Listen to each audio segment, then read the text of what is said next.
it was around 2016 that I started writing around the 60th anniversary of the independence of Ghana, Ghana being the first African country to receive independence from the British. In sort of thinking that through and reflecting on it, I really started to think about women involved in it. And then my grandmother died, and she was 102, and she also grew up very much in the coastal areas, so where the forts and a lot of the kind of forums and conferences and things to think about the decolonization of Ghana was happening.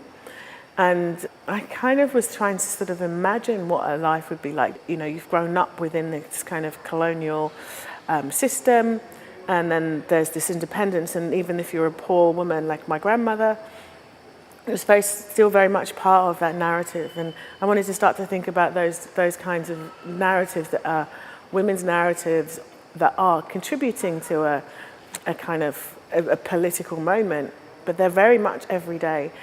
There is an African proverb, which is, when an old man dies, a library is burnt. So I asked the question, what of an old woman's? You know, what happens to the stories that I never got told? What happens to the herbal supplement things that she never told me? What happens to the language, because of course us migrating, the languages that we could not recognize to each other. So that was kind of my starting point, and I started to sort of research things that connected to that, looking at various different women that were involved in the independence movement in Ghana, but also stories of women.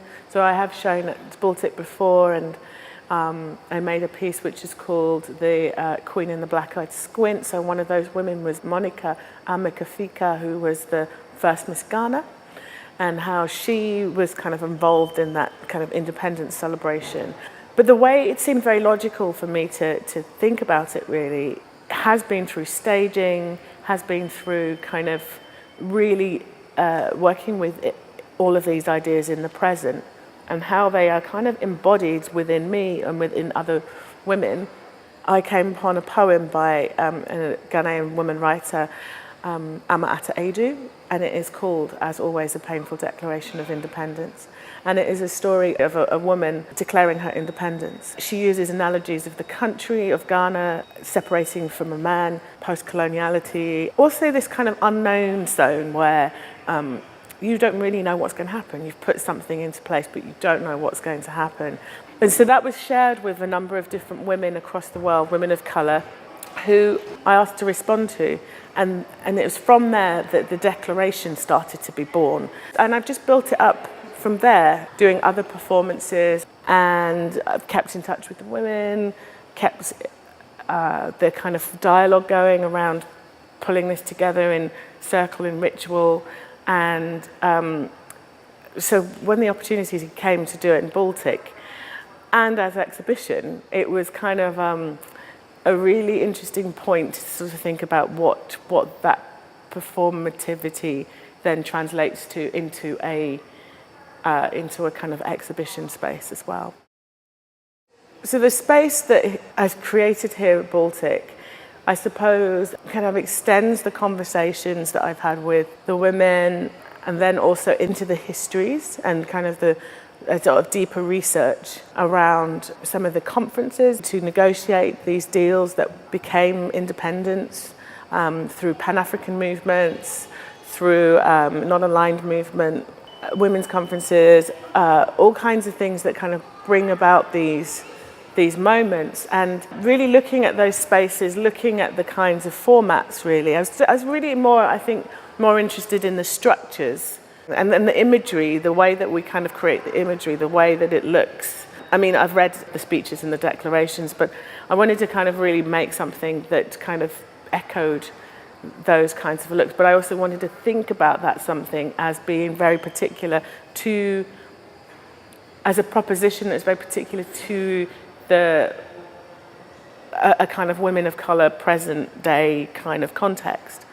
Something that echoed the kind of work that we were doing, something that echoed the rituals, but still had a kind of formality and an informality. It might reflect a different possibility of leadership, a different way of doing it. a circular way of doing it. In lots of indigenous cultures, there is this notion of circle, coming together in circle. Communities come together in circles to discuss issues for the community. But also circles are something that is very much used in certain groups, social justice groups, women's groups. People come together from moon gatherings in circle, or just to kind of be together and circle offers this. These circles offer these opportunities to bring everything into the space to be witnessed. But also there's an invitation for other groups to use the space to plan action.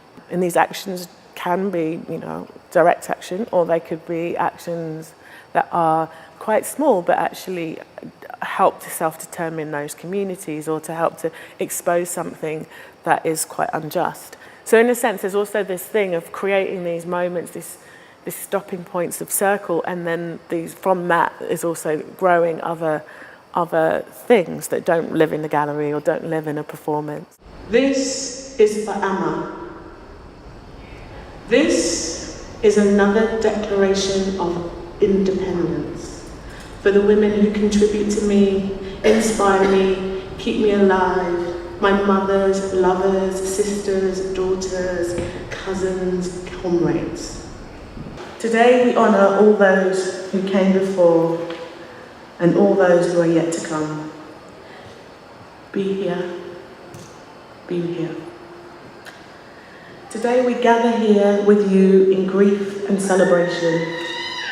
The independences we all fought for did not yield the freedoms that we all need and desire. We were brought down harshly by the powers that be, who told us that we were incapable, powerless, inadequate, less than human. But we know that this is not true, and that truth stands with us. Truth is ours. Truth is the place where joy and suffering can coexist. Truth comes from listening, from hearing, from being willing not to know. I want to acknowledge the compassionate service of women of colour who have nurtured us in this mighty and continuing task of freeing us from the toxic legacies of imperialism. It was really important to me that we had also a kind of reflection. The live reflection of women is intergenerational, and it's also intercultural, because I'm also really thinking through a kind of understanding of the global South women, the global South of women that live in the North and in the South, but that connection to place is really, really, really kind of key and important, and connections to certain kinds of histories as well. I stand in the truths and on the shoulders of my personal history and rich heritage. In 1957, my nan took a voyage of discovery on a boat from Guyana to Great Britain with two small children, one of them my dad. She toiled and she sacrificed for her family, all in the name of love. The harsh beauty of her courage, her resistance, and her ultimate empowerment has been passed down to me to embolden me in ways I don't truly realise. The memories of good times, of lessons learned, of family tradition, of breaking bread, of coconut ice, of pepper pot and fried fish and dumpling, plentiful on family celebrations, those joyful and special moments that come from being held in her bosom, cared for, looked after, loved. Yet I feel the weight of injustice and oppression that she endured.